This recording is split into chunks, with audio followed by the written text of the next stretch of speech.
بسم اللہ الرحمن الرحیم۔ السلام علیکم۔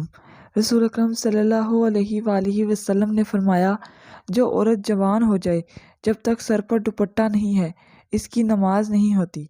اور آپ نے یہ بھی فرمایا، جو اپنے بالوں کو نہیں ڈھانپتی اس کی بھی نماز قبول نہیں ہوتی۔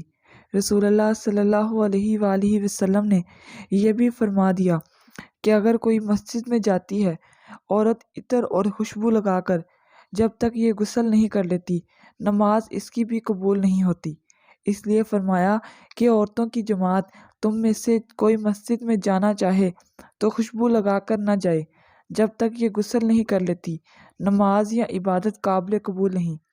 حدیث کے الفاظ ہیں، تین ایسے لوگ ہیں ان کی نماز قبول ہونا تو دور کی بات کانوں سے بھی اوپر نہیں جاتی۔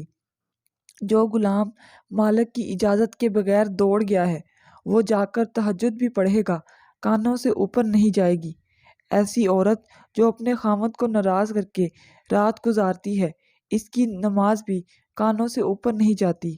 اور ایسا انسان جو لوگوں کو نماز تو پڑھاتا ہے لیکن لوگ اس کی امامت پر خوش نہیں، پسند نہیں کرتے، شرط یہ ہے کہ کوئی شرعی سبب ہو، ویسے مزاج کی بات نہ ہو۔ ایسے انسان کو اگر کسی سبب کی وجہ سے لوگ پسند نہیں کرتے تو ایسے انسان کی نماز بھی کانوں سے اوپر نہیں جاتی۔ ایسے انسان کی نماز بھی کانوں سے اوپر نہیں جاتی جس کو کہا نہیں گیا کہ تم جنازہ پڑھاؤ، وہ جنازہ پڑھاتا ہے، کہتا ہے میں ہی پڑھاؤں گا، یعنی ضد بازی میں ایسا کرے۔ لقمان حکیم بیان کرتے ہیں کہ ایک بیوہ خوش خصال مگر تنگ حال تھی، نہ اس کا جنگل میں کوئی کھیت تھا اور نہ گھر تھا، اس کے پاؤں میں کوئی تانبے کا تار نہ تھا، بدن پر کوئی کپڑا نہ تھا، نہ ہی وہ کسی دن پیٹ بھر کر کھانا کھاتی تھی۔ کہیں سے اس کو ایک مرغی ہاتھ لگی، اس پر وہ گزارا کرتی تھی۔ وہ مرغی ایک انڈا دیتی تھی، اس کو بیچ کر وہ دانے لاتی، خود بھی کھاتی اور مرغی کو بھی کھلاتی۔ ایک دن اسے ترکیب سوجی کہ اگر وہ مرغی کو زیادہ دانے کھلا دے تو مرغی ایک کی بجائے 3 انڈے دینے لگے۔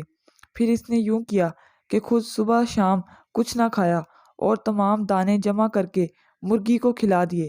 مرغی کا معدہ اس کو برداشت نہ کر سکا اور تاب نہ لا کر مرغی مر گئی۔ حضرت احمد حضریہ رحمۃ اللہ علیہ ایک دفعہ کسی بزرگ کی خانقاہ میں بسیدہ لباس پہنے ہوئے پہنچے تو وہاں کے لوگوں نے آپ کو حقارت سے دیکھا لیکن آپ خاموش رہے۔ ایک مرتبہ کنویں میں ڈول گر گیا تو آپ نے انہی بزرگ کے پاس جا کر کہا، دعا فرما دیجئے کہ ڈول کنویں سے باہر آ جائے۔ یہ سن کر وہ بزرگ حیرت زدہ رہ گئے، لیکن آپ نے فرمایا کہ اگر اجازت ہو تو میں خود دعا کر دوں۔ چنانچہ اجازت کے بعد جب آپ نے دعا فرمائی تو ڈول خود بخود کنویں سے باہر نکل آیا۔ یہ دیکھ کر جب ان تمام لوگوں نے آپ کی تعظیم کی تو فرمایا کہ اپنے مریدین کو ہدایت فرما دیجئے کہ مسافر کو حقیر نظر سے نہ دیکھا کریں۔